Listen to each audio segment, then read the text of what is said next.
یہ ذمہ داری آپ کے بزرگوں نے پوری نہیں کی, آپ نے بھی نہیں کی. تو دیکھیں اللہ نے ایک ناتواں شخص کی ذمہ داری لگائی ہے, انہیں چک چھٹے دے سارے بابے پا گیا جو تھوڑے بابے نو پی گیا جی نہ سرکار بدلو اور کھا گیا جی تھوڑے بابے نو کھا گیا پی نہیں گیا کھا گیا. ہوں یہ پہلی گل تو پرانی ہوگی, کھا پی کے ڈکار مار چھڑے. یہ بڑا سینسٹیو مسئلہ تھا میرے بھائیوں, اس کو انہوں نے اتنا لائٹ لیا. میں نے آج موقع غنیمت جانا کہ آپ کو اصل تابوت بتایا جائے کون سا ہے. علمی شاوت پوری کرنا, اسلامک سزائیں نافذ کریں, ایک خلیفہ ہو جائے, وہ چھڑ دو اللہ دے بندے ہو, یہ بڑی چھوٹی چیزاں نے. ایک انڈیویجول جو اللہ کے حضور پیش ہونے والا ہے, اس سے اللہ تعالیٰ نے جس بات کا پوچھنا ہے نا, وہ یہ پوچھنا ہے کہ تیرا معبود کون تھا, کس سے تو دعائیں مانگتا رہا. باقی ساری چیزیں ثانوی ہیں. میں اتنی بڑی بات کرنے لگا ہوں کہ نماز, روزہ, حج, زکات, یہ ساری چیزیں ثانوی ہیں. جب تک عقیدہ توحید کسی کا ٹھیک نہیں ہے, اس کی ہر عبادت زیرو سے ملٹیپلائی ہے. تسی اسلامک سزاواں لے کے بیٹھے ہو. ان کا طاغوت کے خلاف جہاد ہے, کسی عورت کو پردہ کروا لیں, کو ایجوکیشن ختم کر دیں, سیکولرز کا بینڈ بجا دیں, اے طاغوت کے خلاف جہاد دے. جڑا اصل طاغوت ہے بابے صوفیاء جنہوں نے شرک پھیلایا, رسول اللہ کے مقابلے پہ اپنے بابوں کی تعلیمات اس درجے میں پھیلا دی کہ ہم ڈرتے ہیں ایک مسلمان کو قرآن کی آیت بتاتے ہوئے کہ آگے کتا بن جائے گا. اگر آپ مسلمان کو قرآن کی آیت کوٹ کرتے ہوئے ڈریں کہ اگر میں نے اس کے سامنے یہ آیت پڑھی تو یہ کہے گا یہ تو گستاخی کر دی اس نے, تو آپ سمجھ لیں کہ یہ سامنے جس کو آپ قرآن پیش کر رہے ہیں نا, وہ صرف پاکستان کے شناختی کارڈ میں مسلمان ہے. اور قرآن میں اس طرح کی درجنوں آیات ہیں جو آپ ان کے سامنے بیان ہی نہیں کر سکتے.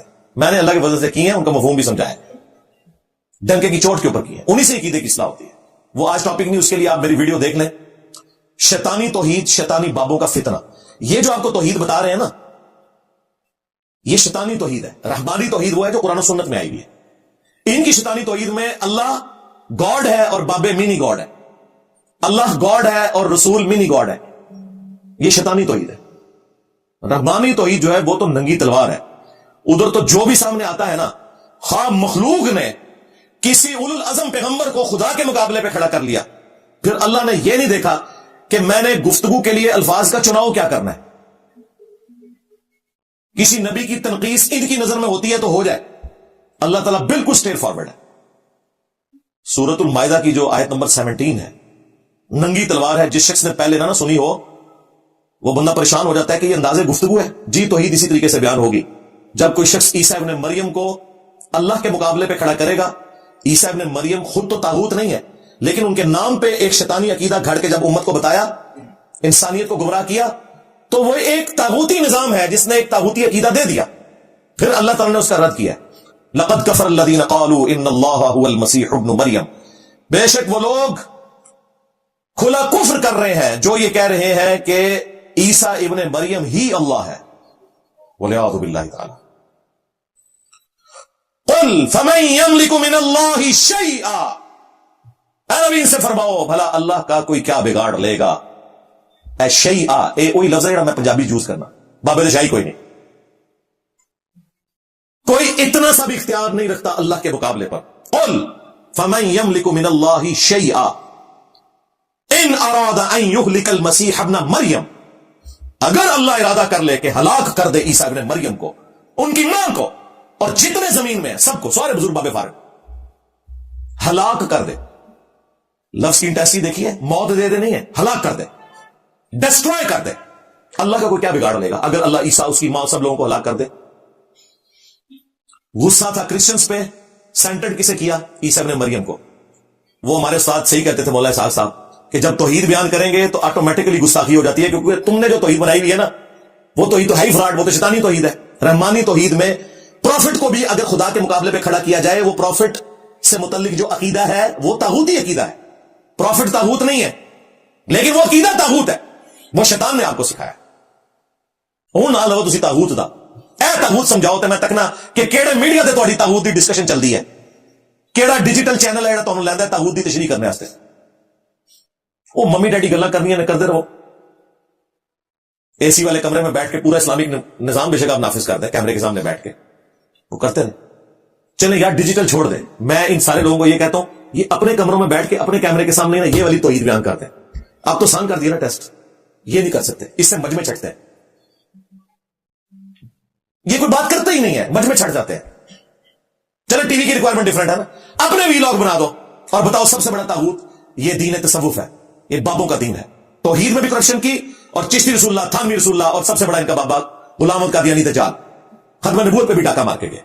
کرو بیان تاغوت، میں تکنا جناب کون تاغوت اور بیان کرنے دیتا ہے. جناب میں نے کہا تھا نا کہ ختم نبوت کے کاپی رائٹس میرے پاس ہیں. تھانوی رسول اللہ، چشتی رسول اللہ پارٹی کو کوئی اختیار نہیں ہے کہ غلام احمد قادیانی دجال کو برا کہ تم سب ایک ہو. آج میں نئی اناؤنسمنٹ کر رہا ہوں، تاغوت کے اوپر بات کرنے کے بھی کاپی رائٹ صرف میرے پاس ہے، کیونکہ سب سے بڑا جو تاغوت ہے، بابوں کا دین، شیطان کا دین، جس میں شرک ہے، جس میں رسول اللہ کی تعلیمات کی بجائے بابوں کی تعلیمات ہے، اس کے اوپر صرف میں بات کروں، کسی کی ضرورت نہیں. باقی تو کسٹوڈین ہے اس کے، وہ بات کہاں سے کرے، یہ کسٹوڈین ہے. لہذا تاغوت کو بیان کرنے کے کاپی رائٹس بھی صرف انجینئر صاحب کے پاس. سیدھی سی بات ہے، چاہے آپ کو یہ بات بری لگے.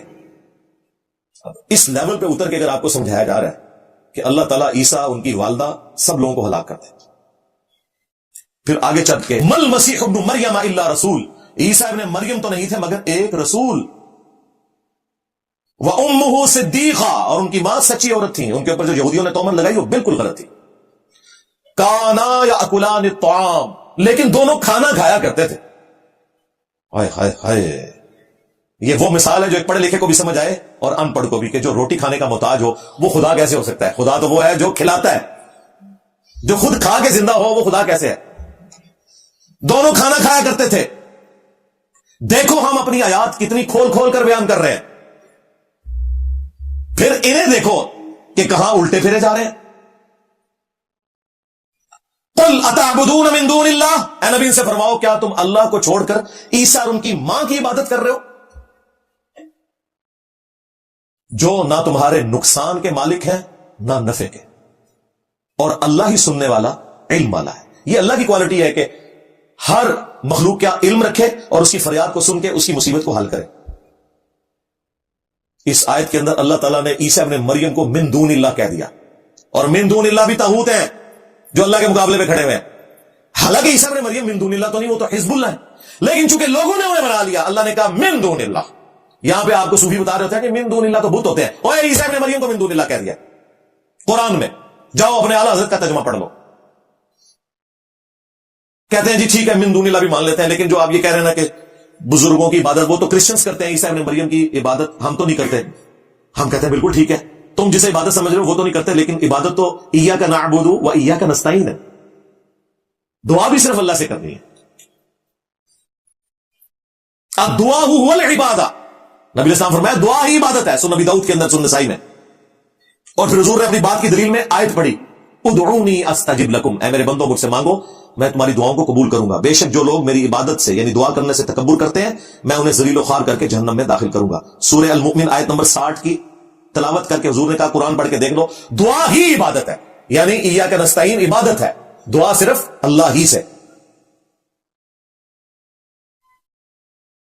کہتے ہیں نہیں وہ ٹھیک ہے آپ کی بات یہ بھی مان لی، لیکن اللہ نے ان کو اختیار دیا ہوا نا، اللہ کے بندے ہیں اس کے اختیار سے کر لیتے ہیں. ہم کہتے ہیں نہیں، ساتھ ہی اللہ نے فرمایا عیسیٰ اور ان کی ماں روٹی کھانے کے محتاج تھے. اس کے بعد کہا کہ عیسیٰ اور ان کی والدہ نہ تمہارے نقصان کی مالک ہے نہ نفع کی. یہ پیچھے پڑتے تھے، قل اتعبدون من دون اللہ، تم اللہ کے سوا ان ہستیوں کو پوج رہے ہو. کہتے ہیں ہم تو نہیں پوجتے، وہ تو کرسچن پوجتے ہیں. آگے چل، جو نہ تمہارے نقصان کے مالک ہے نہ نفع کے. لہذا اگر آپ نے مان لیا کہ عبد القادر جیلانی یا مولا علی آپ کے نفع نقصان کے مالک ہیں، گویا آپ نے انہیں معبود مان لیا. یہ سب سے بڑا طاغوت ہے. انہیں کوئی طاغوت بیان کر کے دسے، لو سامو بولو طاغوت ہوتے ہو تسی. یہ جہاد جب تک آپ نہیں کرتے، ہمیں کوئی اسلامک نظام یہاں پاکستان میں نہیں چاہیے کہ جس کا کسٹوڈین وہ فرقہ ہو جو قبروں سے مانگتا ہے. انہوں نے تو ہماری نسلوں کو تباہ کر دینا ہے. انہوں نے تو کوئی بھی ننگی قبر دیکھنی ہے اس کے اوپر مزار بنا دینا ہے.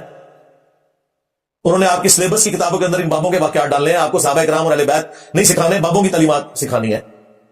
اللہ نہ کرے کہ کبھی کوئی ایسا اسلامک نظام اس ملک کے اندر آئے کہ جو ایک فرقے کا نظام ہو. اسی کے اگینسٹ میں نے وہ ٹرم ڈیوائز کی تھی، اسلامک سیکولرزم. فرقوں کا نظام نہیں چاہیے، اسلامک نظام چاہیے، پیور اسلامک نظام. اور اس کے لیے کوشش ہم کر رہے ہیں. جب تک لوگ عقیدہ توحید درست نہیں کرتے اس کی آؤٹ پٹ کبھی بھی اسلامک نظام نہیں ہوگا، وہ بابوں کا دین ہوگا. کیونکہ جب یہ حکومت میں آئیں گے تو یہ آپ کو کہیں گے کہ آپ نے آج کے بعد داتا دربار نہیں جانا مانگنے کے لیے. یہ ہوتے ان کے کوئی اباؤ اجداد کی بھی قبریں ڈھونڈ ڈھونڈ کے نا دریافت کر کر کے ان کے اوپر بھی قبے بنانے شروع کر دینے ہیں. ہم تو اللہ کی پناہ میں آتے ہیں اس قسم کے شرکیہ اسلامک نظام سے. یہ طاغوتی نظام ہوگا اسلام کے نام کے اوپر. اس سے اس وقت جو پاکستان کا پریزنٹ نظام ہے وہ بہت بہتر ہے. کم از کم فریڈم آف ایکسپریشن ہے, ہم لوگوں کو تو یہ سکھا رہے ہیں.